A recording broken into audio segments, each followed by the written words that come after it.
देखिए 20 number sums क्या बोला है, बोल रहा है 2, 5, 8 अप टू 30 टर्म प्लस करना है। बोलेगा नहीं सम, प्लस का साइन दे दिया मतलब तुमको प्लस करना पड़ेगा। क्या बोला बाबू, 2, 5, 8 38 टर्म। आज हम लोग डायरेक्ट करने का कोशिश करते हैं, डायरेक्ट करने का कोशिश करते हैं।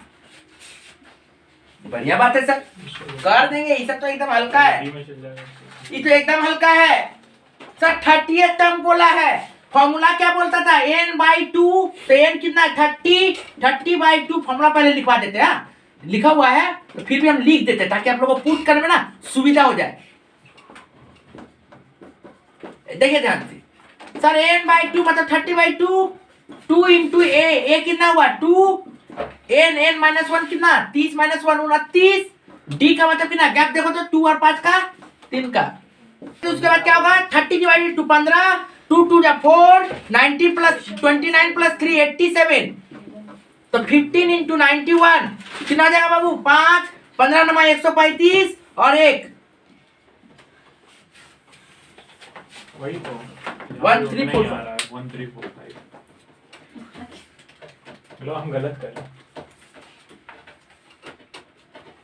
1365 हाँ 1365। हाँ सर। चलो ना, बहुत बढ़िया। देखिए बहुत इंपॉर्टेंट क्वेश्चन, देखिए क्या बोल रहा है, the sum of the nth term is 4n square plus 3n। बोल रहा है Sn 4n square plus 3n है, ठीक है ना। अभी तक an वाला एक तो समझ दिया था ऐसा, अब Sn वाला समझ दिया। फाइंड इट्स कॉमन डिफरेंस, बोला कॉमन डिफरेंस बताओ। तो सबसे पहले Sn के जगह में S1 लिखो, मीन्स 1 का स्क्वायर 3 इंटू n, जहां जहां n था वहां वहां 1 पुट किए तो 7 आ गया सर। फिर S2 निकालो, 4 जहां जहां n था वहां पे 2 पुट कर रहे हैं तो 4 2 का square 4, 3 into 2 6, 16 plus 6 22। Next S3 दरकार पड़ेगा नहीं, ठीक है ना।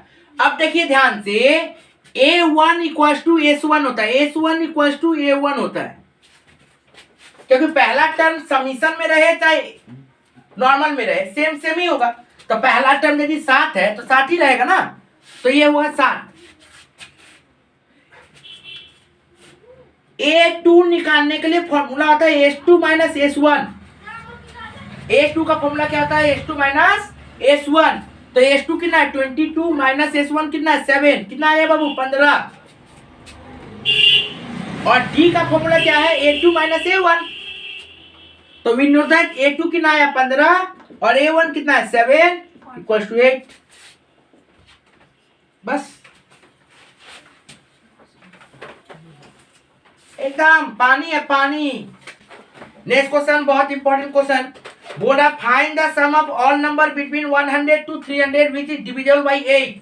बोल रहा है 100 से लेकर 300 का बीच में जितना नंबर आएगा जो 8 से डिविजिबल होना चाहिए उसका सम करो। तो सबसे पहला बात, 8 से डिविजिबल 100 के बाद पहला नंबर कौन है वो निकालना है, ठीक है। और 300 के पहले पहला नंबर कौन है वो निकालना है एकदम। तो कछु नहीं करने का, यहां पे भी 100 से डिवाइड करने का और यहां पे भी 100 से डिवाइड करने का। कैलकुलेटर देखिए तो देखिएगा 12 पॉइंट समथिंग आ रहा है, ठीक है ना। तो आप 12 पॉइंट, जब स्टार्टिंग वाला में क्या करिएगा 12 पॉइंट बोला है ना, तो उसको 13 में लेके जाओ। तो लिखो 13 इंटू 8 104, ठीक है। अब इसमें क्या हुआ, इसको भी डिवाइड करो। तो इसको जब डिवाइड करोगे तो कितना दिखेगा 37.5। तो यहाँ पे आगे नहीं जाना, यहाँ पे पीछे आना है। तो 37 से मल्टीप्लाई करो, 37 इंटू 8 296। इसका मतलब ये हुआ A1 हुआ, ये हुआ लास्ट टर्म, ठीक है सर। अब हम लोग n निकालते हैं।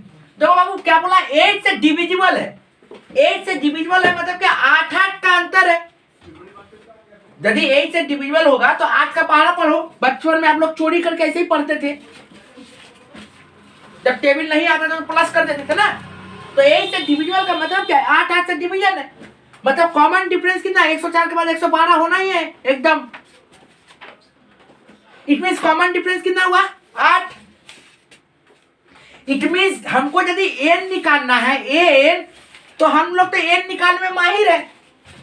नियम क्या बोलता है? ये माइनस ये 296 माइनस 104 और डिवाइडेड बाय कॉमन डिफरेंस। तो कॉमन डिफरेंस कितना? 8 प्लस 1। तो कितना आ जाएगा बाबू? ध्यान से देखिए, तो ध्यान से देखिए 192 डिवाइडेड बाय 8 प्लस 1, तो ये कितना आ जाएगा? 24 प्लस 1 25। अब हम लोग सम का फॉर्मूला डायरेक्ट पुट कर सकते हैं, n divided by 2 a plus l। तो n कितना है? 25 डिवाइडेड बाय 2, a कितना है? 104 और l कितना है? 296।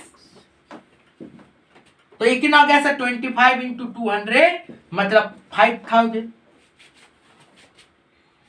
कुछ नहीं। देखिए क्वेश्चन में क्या बोल रहा है? बोल रहा है if the sum of the 3 number of AP is 12, तो 3 ठो एपी का सम कितना है? 12 है, और देयर क्यूब कितना बोला? 408। तो बोल रहा है तब हम लोगों को क्या निकालना है? ध्यान से देखिए, बोला फाइंड द थर्ड नंबर। बोला ये जो कोई भी एक टर्म है ना, वो क्या है? एपी सीरीज में। और जब टर्म पता ना रहो ना, तो पहले बीच वाला को मानो ए। तो इसको क्या मानना? a माइनस डी, इसको मानना a प्लस डी। अब क्वेश्चन में क्या बोला? इन तीनों को जोड़ के कितना है? 12। इसका वजह यदि देखा जाए तो डी डी का, तो 3a इक्वल टू 12, तो a इक्वल टू 4। तो a इक्वल टू यदि 4 होता है, तो आप लोगों को क्या बोला गया क्वेश्चन में कि तीनों का क्यूब कितना है? 308 है, यही ना बोला गया है? 408 है।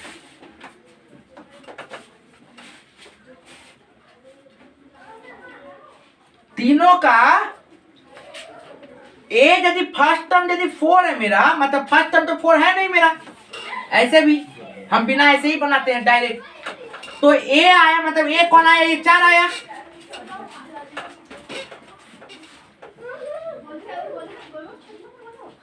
ठीक है, इसका मतलब इधर वाला और इधर वाला चाहिए उसको। तो नियम ही क्या बोला? a माइनस डी और a प्लस डी।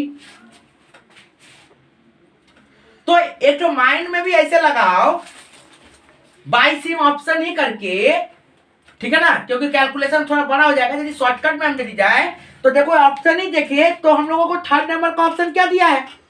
बोला फाइंड द थर्ड नंबर 1 और 7। देखो इधर क्या प्लस है ना, ठीक है ना, तो एक तो कभी हो नहीं सकता। हो सकता है क्या? एक कभी भी यहां पे नहीं हो सकता। 7 हो सकता है। तो सर 7 यदि हो जाएगा तो ये 7 हुआ यहां पे। इन तीनों का जोड़ के कितना आना चाहिए? 12। तो सर ये 7, इसका मतलब 3 तो बढ़ा हुआ, तो इधर 3 तो कमा हुआ रहना चाहिए 1, क्योंकि जो प्लस होता है वही माइनस होता है। a प्लस डी है तो a माइनस डी भी है ना। तो 4 के बाद यदि आप 7 ले रहे हो तो इसको आपको क्या लेना पड़ेगा? 1। तो देखिए तीनों का जोड़ के आया 12। हाँ सर आ रहा है। एक तो ऑप्शन में देखिए क्या बोल रहा है? बोल रहा है क्या सर? 2 और 8। तो यदि हम यहाँ पे 4 रखे, यहाँ पे 8, यहाँ पे 2, सर ऐड करके 12 नहीं आता, तो फिर तो देख चेक करने का तो दिक्कत ही अलग है। उसके बाद वाला ऑप्शन देखो क्या बोल रहा है सर? 3 और 7। 3 और 7 सर ऐड करके भी नहीं आता 12। तो एक लेमैन भी क्या करेगा? ऑप्शन से ही पुट करके आंसर निकल जाएगा। ठीक है ना? ओके, बस। क्योंकि बहुत जन क्या करता है, ए इसको माना ना, तो इसको ए माइनस डी मानता है और इसको ए प्लस डी मानता है। हो सकता कि कमते हुए जा रहा है। ठीक है, तो ऐसे भी कर सकते हैं, फर्क नहीं पड़ता। तब यहाँ पे 7 आ जाएगा और यहाँ पे 1 आ जाएगा। तो इसीलिए क्वेश्चन का आंसर बोला था, या तो 7 होगा या तो 1 होगा। ठीक है, या तो 7 होगा या तो 1 होगा। तो जब भी थर्ड नंबर का रहे ना, तो आपको इतना दिमाग खटाने की दरकार नहीं। आप बिचला वाला जब निकल गया, बीच वाला, वो जो क्यूब दिया ना उसका यूज ही नहीं करेंगे हम लोग, एकदम शॉर्टकट में निकल जाएंगे। क्यूब वाला का यूज ही नहीं करेंगे। हमको बीच वाला जब पता चल गया, तो अब हम लोग जानते हैं जब बीच वाला पता चल गया तो दायां बायां करना है, तो हम लोग को जो और में जो आंसर देगा ना, ये या फिर ये, उसको दो तो देना ही पड़ेगा, एक तो दे नहीं सकता। क्योंकि कोई बच्चा यदि ये वाला ये प्लस डी मान के किया है और कोई बच्चा हो सकता है ए माइनस डी मान के किया है, तो उसको तो दो आंसर देना ही पड़ेगा। हाउ दोनों क्या कर दीजिएगा, एक पुट कर दीजिएगा, 1 दिया 4 दिया, मेरे पास पहले 1 दिया और 7 दिया, मेरे पास पहले से 4 है, 4 तो रहेगा ही, तो जोड़ के देख ले 12 होता है कि नहीं। 12 हमको चाहिए बस, कैलकुलेशन यहाँ पे कुछ लगाना ही नहीं है। ठीक है, पक्का।